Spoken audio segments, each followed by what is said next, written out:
Kohl's, once a retail powerhouse, recently reported a staggering 74.2% decline in fourth quarter profits, with earnings dropping from $186 million in 2023 to just $48 million during the critical holiday shopping season. In fact, Kohl's reported a 4.1% sales decline and a $15 million net loss, while also cutting its dividend and adjusting guidance to project a 5 to 7% sales decrease in 2025. Furthermore, the company's stock recently hit a 30-year low, with shares plummeting 17% to $10 following earnings announcements and subsequently falling to around $9.22, a nearly 24% drop in a single day.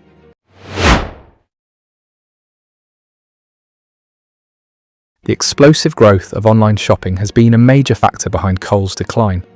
E-commerce giant Amazon has steadily eroded Kohl's market position, contributing significantly to the 17% market share Kohl's has lost since 2011.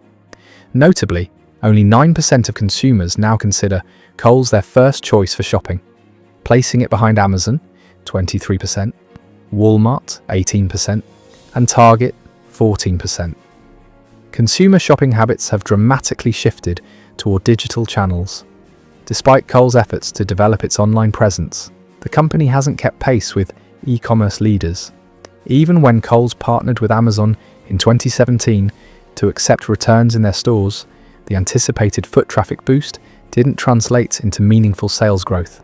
Consequently, the retailer continues to struggle against the convenience and vast selection offered by online competitors.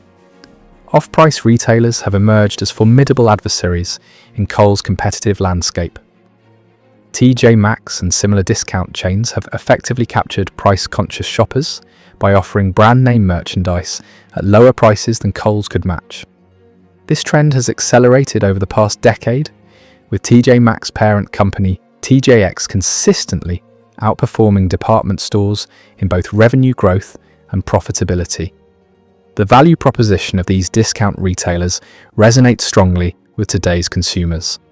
Their treasure hunt shopping experience creates excitement that Kohl's more predictable merchandise assortment lacks. Additionally, TJ Maxx's flexible inventory model allows it to quickly adapt to changing consumer preferences and market conditions, whereas Kohl's struggles with seasonal inventory challenges and markdown pressures.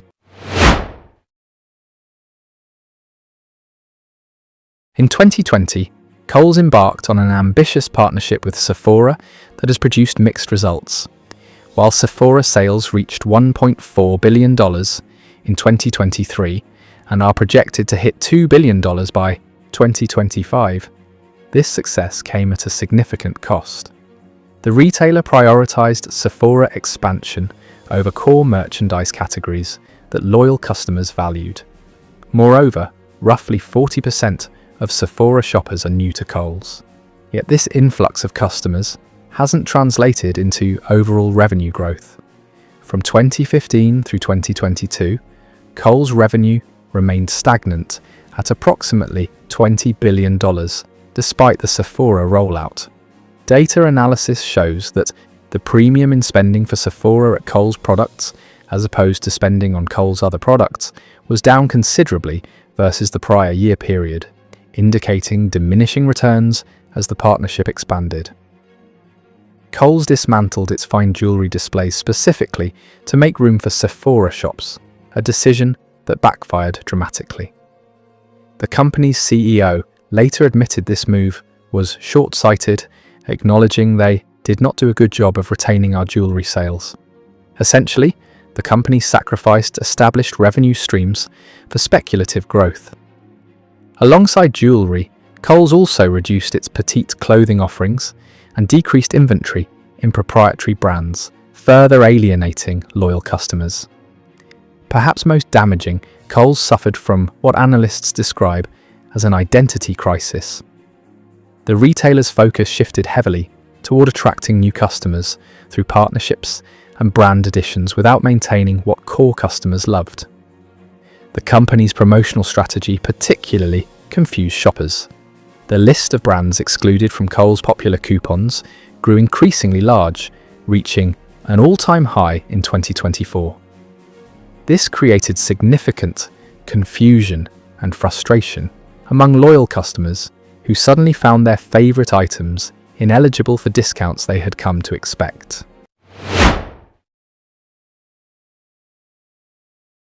The retail chain has cycled through 3 CEOs in just 3 years, creating an environment of perpetual chaos. Tom Kingsbury, who admitted his strategy didn't work out, was replaced by Ashley Buchanan in January 2025.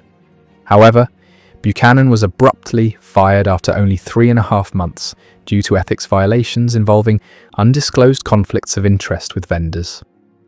2 senior executives, the Chief Marketing Officer and Chief Merchandising Officer, also departed in the same week as poor financial results were announced, further destabilizing leadership. Behind the scenes, activist investors have waged aggressive campaigns against Kohl's leadership. Macellum Advisors, which owns 5% of Kohl's stock, attempted to replace 10 board directors, arguing the existing board had become entrenched with some directors serving for 15 years. Ancora Holdings, holding 2.5% of shares, demanded the removal of former CEO Michelle Gass, criticizing her nearly $60 million in compensation between 2017 to 2021 as excessive. These investor conflicts resulted in failed sale attempts, with rejected acquisition offers worth up to $64 per share in 2022. Each leadership team implemented contradictory strategies, resulting in lost market position. Kohl's stock has plummeted 45% over the past year, with shares closing down 17% in a single day in November 2024. The company now trades at less than $1.5 billion in market value, with consecutive quarters of declining sales. So I hope you guys enjoy this video. Leave your thoughts in the comments section below. Hit the subscribe button and like this video for more such content.